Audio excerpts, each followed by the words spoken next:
So this video is all about creating skin tone using color pencils.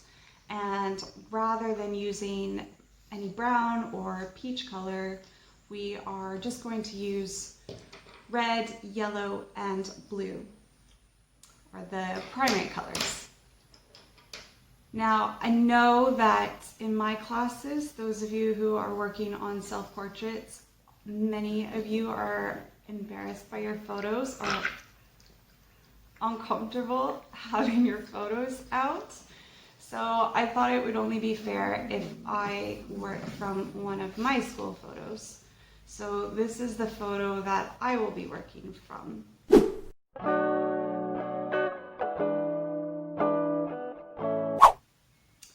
So I will go ahead and sketch that up, and then we can get started on using color pencils. So here is my sketch that I will be working with. The first thing that we want to do is test out our skin tone. So I'm going to apply yellow first, just because it's the lightest. And I want to gradually build up my colors. So yellow, red, and then blue. And you'll notice that I am applying color very lightly at first, using the side of my pencil to get a lighter mark. I'm also turning the page each time using my cross-hatching technique. Cross-hatching is where you make marks in one direction and then make new marks in a different direction. And this will help you blend your colors. Now, your self-portrait isn't going to just have one skin tone across the entire face. So it's a good idea to try different tones because you will have areas that are lighter, areas that are darker, depending on where the light is hitting your face. You may find a certain area of the face will have more blue or a more orange shadow. So try building up your colors slowly, get different skin tones in.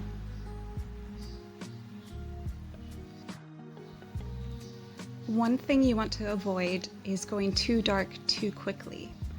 Because these are colored pencils, they are a bit waxier and they won't blend as well as maybe your normal graphite pencils.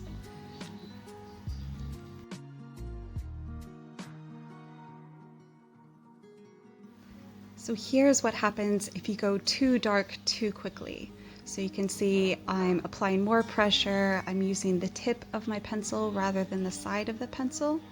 I've already got a dark yellow, which makes it more difficult to add my other colors. So already it's not blending as well or ending up with a more sort of cartoonish color, which we want to avoid. So we don't want to look like a Simpsons character or Shrek.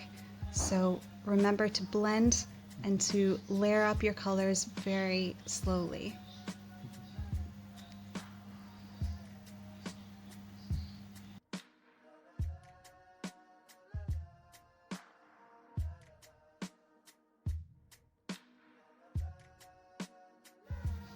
Okay, so now I'm going to start applying color to my face. I think it's a good idea to start in a darker area in your photo. So I'm choosing this side of my face that has a darker shadow. This way, if I go too dark too quickly, I'm still working in the shadow. So it's a good idea to start around maybe the sides of the face or where you see a shadow, so you can really get a handle over how to build up your colors slowly. So I've added my yellow, my red, and now my blue. And you can start to see a little bit of skin tone coming through. If you find that maybe you are going to blue, you can always go back and add some more yellow, add some more red to make it more neutral.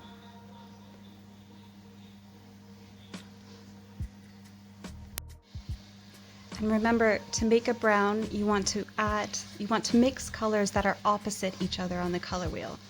So if it was too blue and I need to make it more brown, then I would want to add an orange or a yellow and red. if I end up with something that's maybe a bit too purple, I can add some yellow, which is opposite the color wheel, and that will make it more neutral again. I'm using a dark blue pencil here because this is quite a dark shadow. Before I was using maybe a lighter blue pencil, but this is more of a sort of darker, allowing me to get the darker shadow that I want.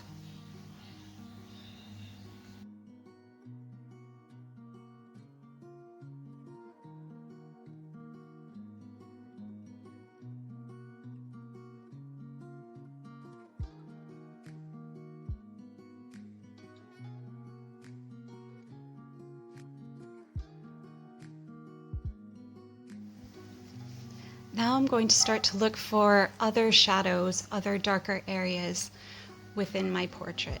So I'm working around the eye here because I see some nice shadows just above the eye and just below the eye as well. And you may find certain shadows, like the one under my eye, there's a bit more blue there, so I'm adding more of my blue pencil here.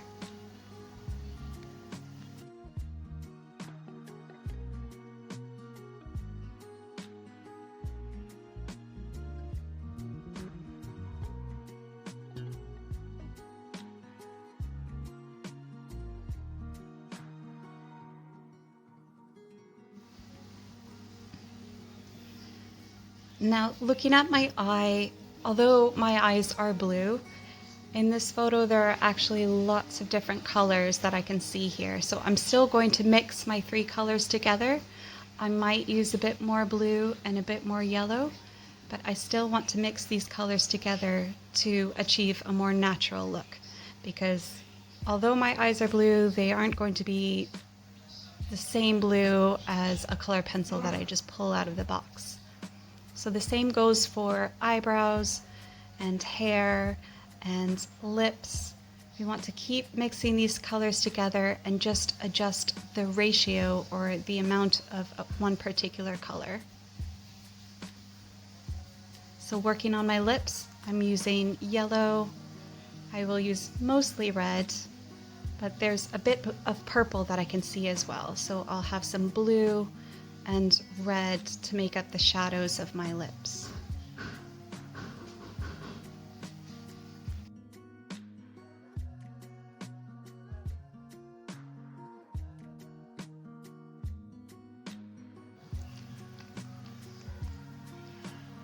So here's what I've done so far. I still think maybe I could add some more yellow and red and keep going back over my work, but overall I'm pretty happy with it. And if you look closely, you can still see the primary colors that I've used, my red and my yellow and my blue, which are all working together to help me achieve a more natural looking skin tone.